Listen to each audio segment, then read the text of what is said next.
So today we're talking about Clarissa, which is probably one of the most important English novels ever written. It's a huge book, over 1,500 pages, or in my case, because I listened to it an audiobook, 3 volumes, each of 34 hours each, so it's quite the tome to get through. But if you're willing to persevere with its endless repetitions, there is so much to reward you in this book. Whether it's the fascinating characters, the themes about family, death, virtue and vice, it's all here and definitely worth talking about. Part 1, Summary. Clarissa Harlowe is the youngest daughter and favourite of the Harlowe family. At 19 years old, she is regarded by her family and her friends as the finest example of virtue and duty. However, this changes when she receives an inheritance from her recently deceased grandfather. Feeling spurned by this turning over of patriarchal and lineal traditions, Clarissa's brother James and her sister Arabella grow jealous of their sister. And when the charming, but ultimately corrupt, Robert Lovelace crosses paths with the family, James and Arabella take advantage of Clarissa's virtue to turn their parents against their favourite daughter. Clarissa is slightly charmed by Lovelace and is unconvinced of the extent of his disreputable character.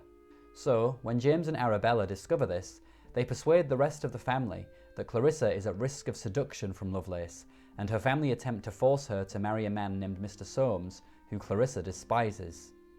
Clarissa, aided with her trusted friend and confidant, Anna Howe, attempts to persuade her family that she does not love Lovelace, nor Soames, but her family do not listen and begin to bully Clarissa, locking her away and all but forcing the marriage of Soames upon her. This exposes Clarissa further to Lovelace, who has fallen for Clarissa, and who persuades her to flee her family home and come under his protection. Clarissa, feeling no alternatives, accepts his proposal and runs away with Lovelace. From this point on, one misfortune after another befalls Clarissa at Lovelace's hands. The libertine tries persuasion, manipulation, and finally rape to make Clarissa his own. When Clarissa finally flees him, she reconciles herself to death and seeks absolution from the family that betrayed her. Part 2. Don't read Richardson for the plot, read him for the sentiment. One of the biggest challenges of reading Clarissa is not so much its length. In fact, many people can read, and I read, many fantasy series that go on for way longer than this book.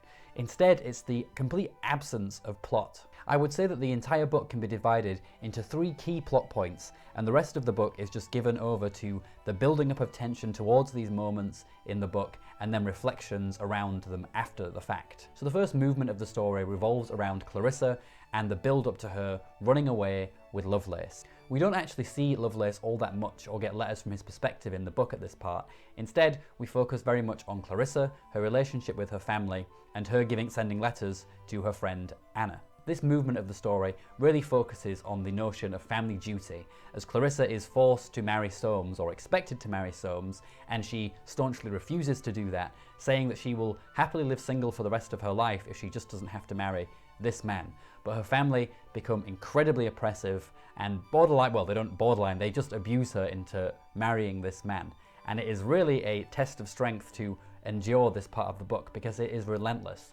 There is a constant back and forth of Clarissa trying to negotiate with her family and being thwarted at every turn. And, you just get as frustrated as she must be going through this situation.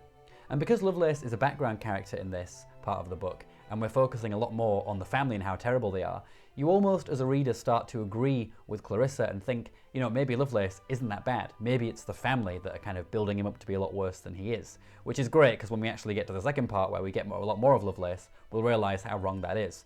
But in the first part of the book, you're kind of, you want Clarissa to escape with Lovelace to get out of this situation with her family. So that is an excellent bit of building tension and building mystery around Lovelace in the first part of the story. The second movement of the story begins with Clarissa running away with Lovelace, and it builds to the climactic moment of the entire book, which is when Clarissa is unfortunately raped by Lovelace. Now we get a huge tonal shift in the story. Instead of focusing on Clarissa and Anna Howe and their friendship, she actually goes into the background a little bit in this part of the story, and we focus very much on Lovelace and his friend John Belford, who is his fellow libertine. And these two talk about Clarissa, and we get John Belford sort of becoming more and more sympathetic to Clarissa as he realises how insane Lovelace is and what his intentions are for Clarissa. Again, this is a nice contrast to the first part of the book, because in that first part, like I said, we sort of got the impression that maybe Lovelace wasn't as bad, and in the second part we realise, no, he really is that bad. Unfortunately for Clarissa, she's surrounded by terrible people. And then we have the final movement of the story, which begins after the rape and after Clarissa manages to flee from Lovelace. And in this part of the story we focus on Clarissa again for the most part, although we get some of the other characters as well coming back. And this pretty much just focuses on Clarissa's impending death and her preparation for death, and also the exploration of other characters who die in the story as well, and their deaths are contrasted often with Clarissa's. Clarissa is, I think, the only virtuous person in the story who dies, and it's contrasted with the horrific deaths of all of the villains, or most of the villains. Now, I'm not going to lie, if you're reading this book, you're probably going to find the first part of the story the hardest to get through. The interactions between Clarissa and her family are interesting, it's a great family drama, but at the same time it gets very, very repetitive very quickly. Clarissa makes the same arguments again and again to her family, and her family just give the same stuff back. And it really does feel like you're going round in circles for a lot of this part of the story. And so, you might think, I need to put this down, this is too much. However, I think in a way maybe that was what Richardson was intending. He wants you to feel the frustration of Clarissa and the unreasonableness of her family. And a really good way to do that is just to kind of have her going through all these possible options and trying to negotiate with them, and them just refusing every single time and treating her like she is the worst daughter in the world, ignoring the fact that up until now she has been a wonderful daughter to them, just completely forgetting all of that and just treating her like she's nothing because she doesn't want to do one thing, marry one man that she doesn't like. Now it gets a bit easier as you move to the second and third parts of the story. The build-up to Clarissa's rape is just really well done. You know it's coming, you know what Lovelace is heading for, and so it just builds up this tension and dread. So even though you do have that repetition, it's very engaging. And then likewise, after that happens, we then get Clarissa preparing for death, and all the time you're really hoping that something will happen towards the end. You're hoping that someone will forgive her, family might forgive her, or Lovelace might reform, or whatever it is that you want as your happy ending. You're hoping for it to happen, but of course it doesn't. And so it gets a bit easier as you get through the book. Also, I would say that once we get to the chapters where Lovelace gets more of a voice, because we get his letters, it becomes way more interesting because he's just such a fascinating character. He is so charming and witty and engaging that his chapters are just a joy to read, and although sometimes they're also quite disturbing to read. And it's a great tension between this character who's so witty and vibrant and charming on the one hand, but so insidious and selfish and corrupt on the other. It's said that Richardson felt like he actually failed somewhat with his novel, which I think he published in 3 editions and changed quite significantly each time so that he could sort of achieve his purpose. With Clarissa, he really wanted to tell a moral tale, and he really wanted to show that Lovelace is not a good person and that he can't reform. But unfortunately, a lot of Richardson's readers actually wanted Lovelace to reform and marry Clarissa in the end and have a kind of happy ending. And so Richardson felt like he failed, and perhaps as a moralist he did fail in that regard, but I think as a novelist he certainly didn't, because he's created such a fascinating character with Lovelace that kind of transcends the sort of moralizing that I think would have actually made for a much worse story. And it also makes sense that Lovelace would be able to charm the readers in that way, because that is what these libertine characters are. If they were not only terrible on the inside but on the outside as well, then they probably wouldn't be able to seduce all the women that they seduce, or have get away with things in the way that they do. It's because Lovelace is a beautiful man, and because he's so charming, that he's able to lure women like Clarissa and Anna and any other kind of woman away from purity, and that's what is important. And of course, that's also going to happen to the reader then. We're also going to be charmed by him. So yes, Richardson might not have succeeded fully in his moral message, but he certainly succeeded in creating a compelling, interesting character. It's the sort of thing where you can listen to something that Lovelace is saying sometimes that is misogynistic or worse, and he'll say it in such a way that maybe you're semi-persuaded by what he's saying, or maybe you laugh at what he's saying, and then you think about what he's saying later, and you realise just how insidious what he actually said was. And that is the skill of a charmer, right? It's that ability to say terrible things, to get you on their side, and you don't even realise that that's what they're doing because they say it in such a charming, witty way. The important thing to take home with Clarissa then is that, yes, there is a plot, but ultimately that's not why you're reading it, which brings me to the quote that I opened with, which is from a critic who said that you should read Clarissa, and Richardson in general it seems, for the sentiment rather than the plot. And I think that is exactly right. And if we think about Richardson in that way, it seems like he really did succeed because, you know, the plot doesn't really matter. What matters is that you feel Clarissa's pain as she's going through all of this stuff. And you certainly do, and the repetition actually adds to that because it really makes you feel her frustration and the sense of how trapped she is. Whereas, you know, if it was a much shorter work, yes, you might still be able to convey that, but you probably wouldn't be able to convey the exhaustion of it. And, you know, the exhaustion of that is reflected in the length of the book. Ultimately, the joy of reading Clarissa, or the experience of reading Clarissa, is about identifying with the emotions and feelings of the characters, rather than trying to unpack the plot. Part 3. Clarissa and Anna, Sense and Sensibility. So reading Clarissa, I couldn't help but draw comparisons between these two friends and the two sisters in Jane Austen's Sense and Sensibility. And just as in Sense and Sensibility, we explore the positives and benefits of these two different personality traits, we get a similar thing happening in Richardson's novel. Now, modern readers are probably going to identify more strongly with Anna Howe because she comes across, at least at a surface level, as a more modern woman. She's outraged by the horrific treatment of her friend, and she doesn't shy away from telling Clarissa how terrible her family are. She also doesn't shy away from sometimes writing to Clarissa's family to tell them how horrible they are. She also goes against her mother's authority all the time. Her mother, who is quite down on Clarissa because she kind of believes that the family is the most important thing, so she tells her own daughter not to write to Clarissa anymore, and Anna just ignores that and does it anyway. And she also often rebukes and is quite mean to a man called Mr. Hicks, who she is promised to, or her mother wants her to be promised to him anyway. And she's often not very nice to him. She's often calling him a terrible person and kind of taking out her frustrations on this man who actually, of all the male characters in the story, is probably the best example of masculinity. So it's kind of a shame that she does that, but there you are. By the same token, we have Clarissa, who might come across as very insipid. She's very principled, she's very pious and religious, things that we don't tend to gravitate towards in our modern culture. She might come across as quite weak-willed. She's always trying to appease her family despite the terrible things that they do to her. And so she can come across as, you know, a bit of a victim, and a bit of a self-made victim at that as well. So I can certainly see how she might not come across as a very strong or engaging character in that regard. But I think that's not quite fair on Clarissa, and possibly a bit too praiseworthy on Anna Howe. Not to say that they're not both fascinating characters, because they are, and their friendship is one of the best parts of the story. I always looked forward to reading their letters to each other. But one thing that I will say for Clarissa is that it's her principles. That's where her strength lies.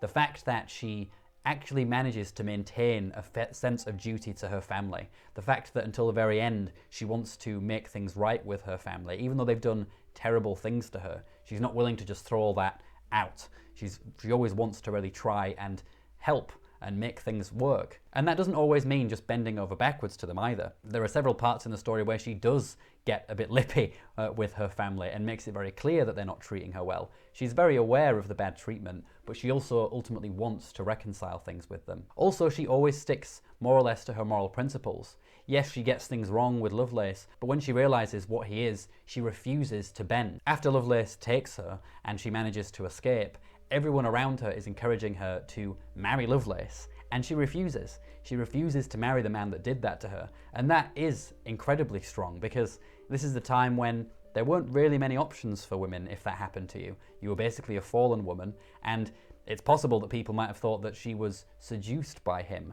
And so, you know, she's not going to have a good time if she doesn't marry him, and she's not going to have a good time if she does. And she makes her peace with that and then prepares for death. And that is an incredibly strong thing to do. And I think that's what makes Clarissa such an interesting character. It's that she sticks by her principles and she has them. Sometimes, though, perhaps you might think to her detriment. On the other hand, you have Anna Howe, who I would say represents practicality, whereas Clarissa is principle, Anna is practicality. And the reason I think that is because Anna is always trying to think about what is the most practical thing to do given the circumstances. And she's always giving Clarissa that kind of advice. She's always trying to explain to Clarissa, look, it's great that you're principled and I admire you for them, but at the same time, perhaps you need to be a bit more savvy here because you're going to get into trouble. And it's a shame that Clarissa doesn't always listen to Anna Howe, because she's definitely right some of the time. But one thing that I do think about Anna Howe is that I think that if we compare the two of them, she is probably more likely to have actually ultimately given up or sacrificed her principles. It's said at one point in the story that Anna once loved a man and wanted to be with him, and her family and everybody warned her against it because he was clearly not a good guy, and she almost did it but eventually didn't. And she admits that she realizes after the fact it would have turned out bad for her.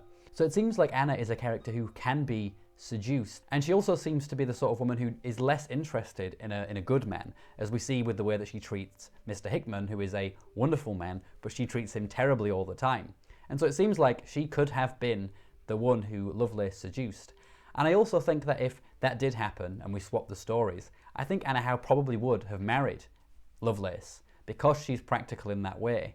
So yes, she's superficially quite fiery and all of this, but I think ultimately her practicality might actually have led to her downfall. Whereas Clarissa, although her principles ultimately put her in the position that she's in, she's able to maintain them, and she's able to die and maintain a certain kind of dignity that really none of the other characters, or very few characters in this book or in any book, have at the end of a story. In any case, the friendships between these two are one of the best parts of the story. And just like in Sense and Sensibility, you have two sisters representing two very different ways of being and kind of exploring the nuances around that. We have a similar thing going on here. We have the principled Clarissa, whose principles ultimately lead her to make stupid decisions. Really, she should have run away from her family sooner and shouldn't have dragged things out. Likewise with Lovelace, she was way too trusting of him. And then we have Anna, who is very practical, but also sometimes blind to principle. She's incapable of realizing what a good man Hickman is. And she's incapable of seeing the good in people. She's quite judgmental. You know, she's not willing to forgive easily, whereas Clarissa always is. Lovelace and Belford. So we have our two female leads in Clarissa and Anna Howe, and we also have our two male leads, Robert Lovelace and John Belford. And these two work in a similar way to how the two women work, in that they kind of contrast off each other. Both Lovelace and Belford are libertine figures, but they are quite different from each other as well. Belford is one of the few characters, I would say, in the whole novel who actually gets a full kind of reformation by the time the story ends, whereas Lovelace, unfortunately, does not reform himself and ultimately orchestrates more or less his own death in his refusal to change. Meanwhile, by the end of the novel, Belford is completely reformed in Clarissa's eyes. He becomes her executor, and even though he reforms, he doesn't give up on Lovelace either. Right till the end, he's writing to Lovelace and hoping that he will reform himself, but unfortunately, things don't go that way. One thing that Richardson does with these two men is that he constantly draws attention to the fact that Lovelace is externally a very beautiful man and also very charming and also very witty, whereas John Belford is not very attractive at all, not very charming, and this leads to them to have very different lifestyles. Although they're both libertines, one thing that we learn is that a lot of Belford's attempts at conquests are often thwarted by Lovelace, because if Lovelace feels like he wants the woman, he's obviously going to get the woman because he's the hot one, whereas Belford is kind of, you know, just left like a dog picking up scraps. This allows Richardson to do a lot of things. Firstly, what we have is this kind of inner versus outer beauty thing going on. We have Lovelace, who appears so beautiful and wonderful on the outside that he's able to trick people into thinking that he's decent on the inside, which he isn't.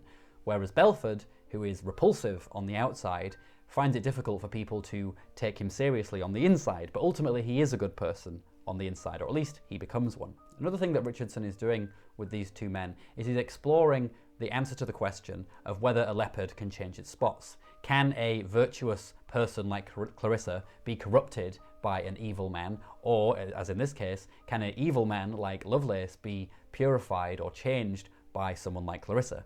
And mostly his answer is no, with the exception of Belford, because obviously he does change. So why is it that while Clarissa and Lovelace grow in their virtue and vice, why is it that someone like Belford is allowed to change? Well, I think it all comes back to this point about how the two men have interacted with the world and how one of them, Lovelace, has always succeeded in being a libertine, whereas Belford hasn't. It's made quite clear that Lovelace has always been able to charm everyone around him, not just women, but men as well. Everyone thinks he's a great person. And so he's able to just get by, and he always succeeds, or always seems to succeed, in his libertinage. And you can see this in some of the passages where he talks about, for example, his plans to destroy Anna Howe's life because she has been helping Clarissa. And the degree of confidence that he has that he can murder people, rape people, and just get away with it because he's so attractive and charming that no one would believe that he would, do such a thing.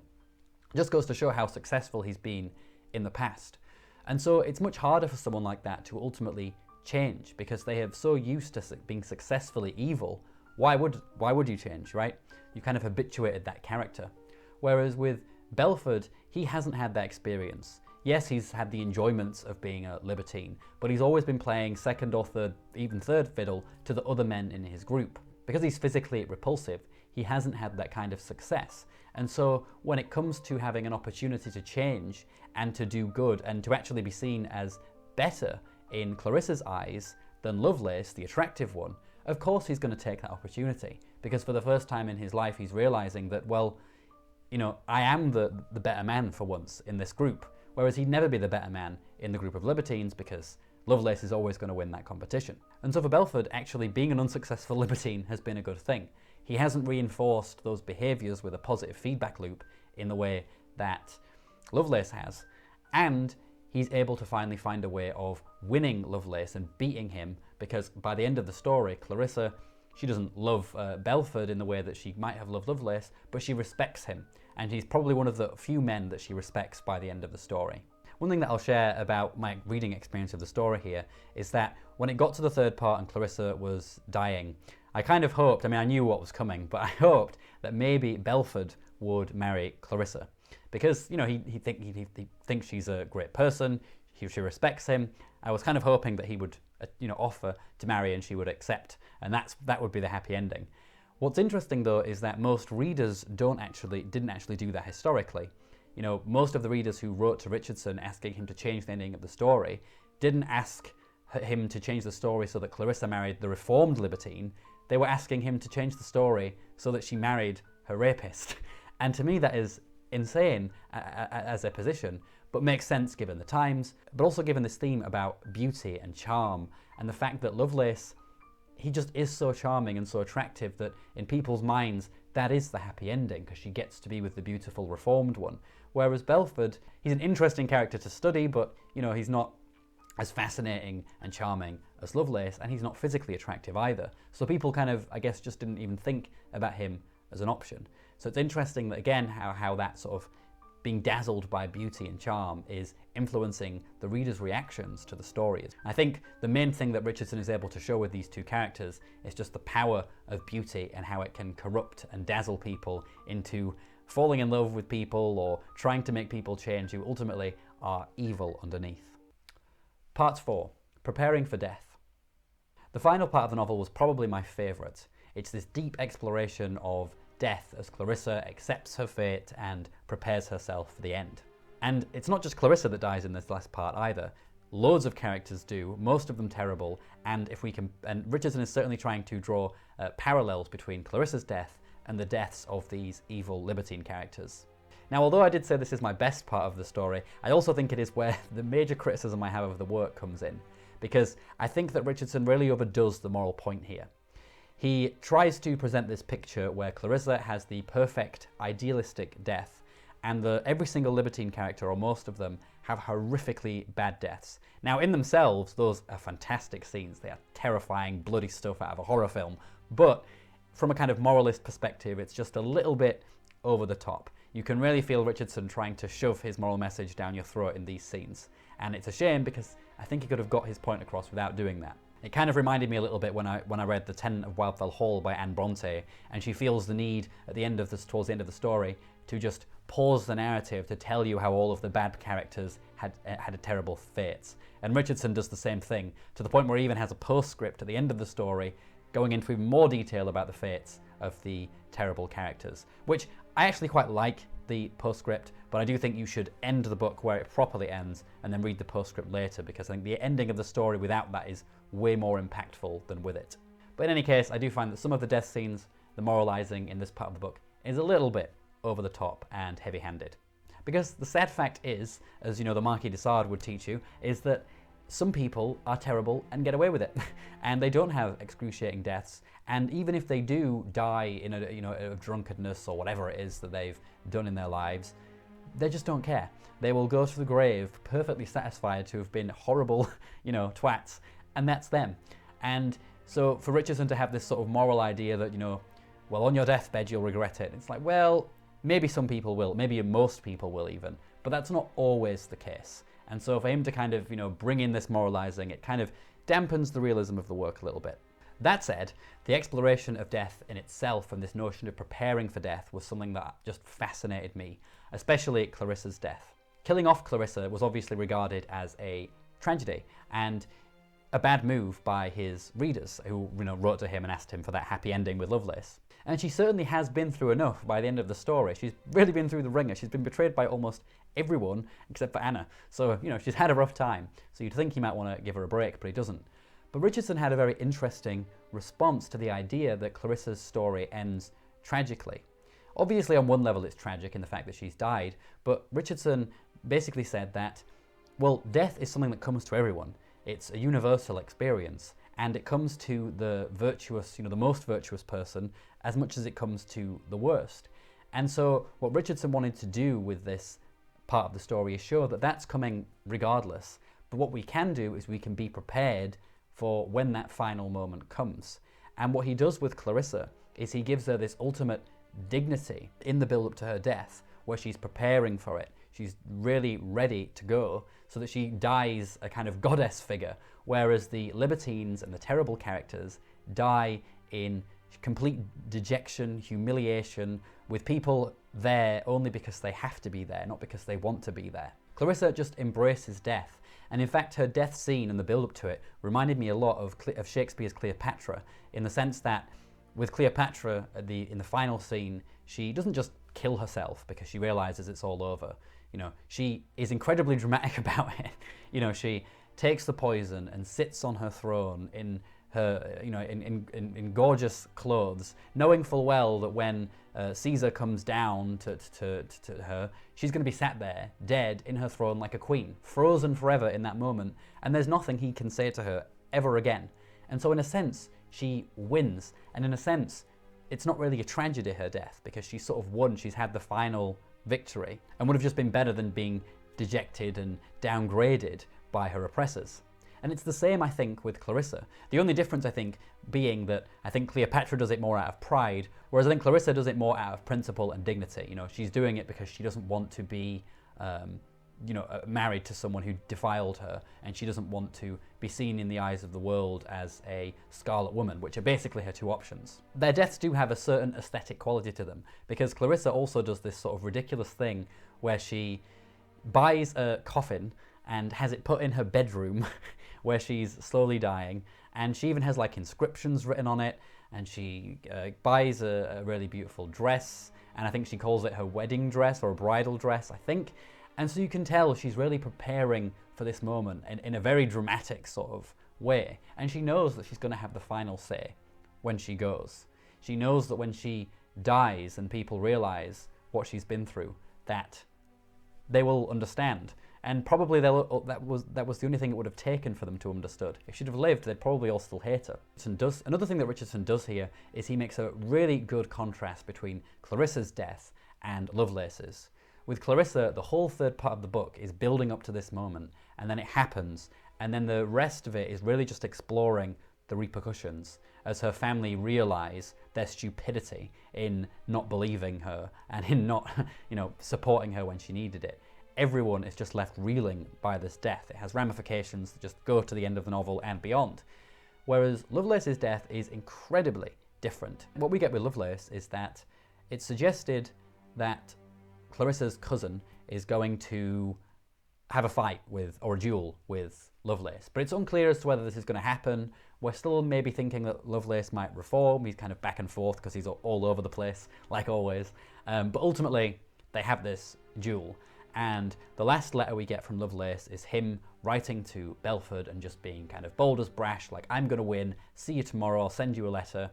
And then what we get is a reasonably short letter from Lovelace's servant telling Belford in no kind of flowery language, there's no big epic duel between these two men, it's very bland letter just saying, yep, he died, he lost the duel, and then boom, the end of the letters. And that is why I said that's where you need to stop with the story, because the impact of that is amazing, and the postscript kind of ruins it a bit. So that's what happens. You have Lovelace, who was this big, charming character, full of life all the way through the story, not caring and certainly not prepared for his death because he thought he was going to live. And His death happens like this, it's gone, there's no real build up to it, and there's nothing much after either. Well, there's literally nothing after because the actual story ends, aside from the postscript. Whereas with Clarissa, her death is this huge event, this epic moment that has ramifications throughout the rest of the book. And so that is a great example of what I think Richardson is trying to do here. He's trying to say, look, we're all going to go, and you want to go in the best possible way. You want it to be your most dignified moment, because that is the climax of life. It's the end, it's the last minute, it's the last second. So with Clarissa, she has that moment, and she has that final victory, just like Cleopatra. Whereas Lovelace, he just goes out with a whimper. And to me, that was just perfect. When it got to that point of the story and it ended, I was just completely blown away by it. I think it's one of the best endings to a novel I've ever read, even though we do have the postscript. But I think if you just read that later, like I said, it's fine. And it's also nice to kind of see how the other characters do end up in their lives as well. Part 5, the power of art. So although I do think that Clarissa's death is amazing in terms of how it's set up and everything, it is somewhat a baffling decision. And I could certainly see maybe, especially more modern readers, like scratching their heads like, you know, why are you doing this? Why don't you at least try and get justice? And there's certainly a political issue here in the sense that Clarissa knows, and it's kind of referenced as well, that if she goes to court, she's not guaranteed to get justice. She's going to go there, and probably people are going to be charmed by Lovelace, and probably people are going to be saying things like, well, you ran away with him and you knew that he was a libertine because your family all told you that he was. And so she kind of knows that going to court is probably not going to have any kind of success. And if she fails there, then she'll just be branded a Scarlet Woman forever and have a terrible life. She could marry Lovelace, but who wants to marry someone who violates them? That's insane. And so ultimately what she does is she decides to just go with dignity. And so I think her position here actually makes a lot of sense, given the time, given her options. I also think though Richardson might be saying something about here, about the power of art versus, say, the power of justice and the law. One thing that Clarissa is doing with her death is she's not just dying with dignity and that's the end. She's also going to have all of these letters published, and that's how we have the novel. That's the kind of realism part of it. And so she knows that her letters are going to be published, and she knows that these letters are going to stop roughly with her death. And so it feels like to me like maybe part of what she's doing here with this, you know, bringing the coffin to her room and inscribing the words on the coffin and writing all these letters to her family to say, look, I would like absolution from you, I'm going to die soon, is she's doing this knowing that all of those letters are going to come in, and she's kind of immortalizing herself as a work of art that will be talked about for centuries. And that has happened, but of course it was Richardson who did it, not Clarissa, because she's a character. But that, to me, seems to be what Richardson is getting at. And if you compare this to what would have happened if she'd have gone to the courts, you know, would people be talking about a court case hundreds of years later? Do people ever talk about court cases hundreds of years later? Not really. It's only really when it's a significant celebrity. You know, people might talk about the Oscar Wilde trials, you know, but they wouldn't be talking about many other gay men who went through the same experience. They care about Oscar Wilde because it's Oscar Wilde. Same with Clarissa. No one would be talking about Clarissa. She was a noble woman, but you know, she wasn't anyone special. And so actually, she makes probably a better choice in terms of justice, because if she went to the courts, probably she wouldn't have won, and if she did, people would have forgotten about it in a few weeks.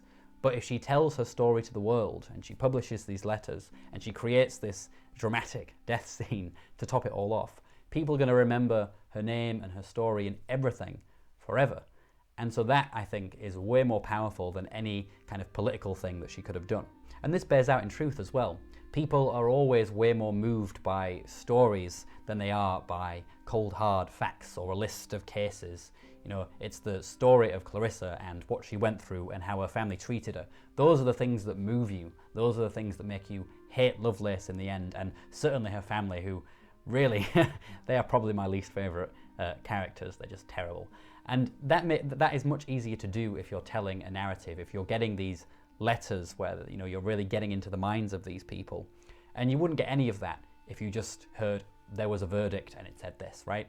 So I think ultimately Clarissa makes the right choice given the limited options that she had. And I think that Richardson is definitely making a point here about the power that art has to change people's minds and move people and make them better people. Part 6, conclusion. So Clarissa is definitely one of my favourite novels now. I didn't think there'd be anything that could rival Wuthering Heights, but I think we may have found it. I'm not quite sure, because Wuthering Heights doesn't have the moralising issue, whereas this does. So maybe Wuthering Heights still wins. But in any case, it is really up there for me. I think it's a fantastic work. Yes, it's difficult to get through. That first part especially can just be very frustrating. But you know, if you take the idea of reading Clarissa of Richardson for the sentiment, not the plot, if you just let yourself feel the frustration, because I think that is what you're meant to feel, and just get through it, then it just becomes an amazing reading experience. Yes, it does have some issues with it. The moralism, I think, goes a bit too far, but the way it explores these themes of death, of morality, of virtue, vice, libertinage, all of this stuff is fascinating. Its exploration of the relationships between men and women, I didn't really talk about that all that much, but also there's lots of fascinating stuff there. And the friendships, you know, the friendship between Clarissa and Anna is one of the best friendships I've ever read, and the same with John, Belford and Lovelace. If you can get into the book, it's definitely rewarding, and it's definitely a book that I will be reading again, but probably not for a while, because it did take up a long time for me to get through it. So those are all my thoughts on Clarissa. Let me know down in the comments, what do you think of Clarissa, and if I don't talk to you down there, I'll see you in the next video. Ta-ra!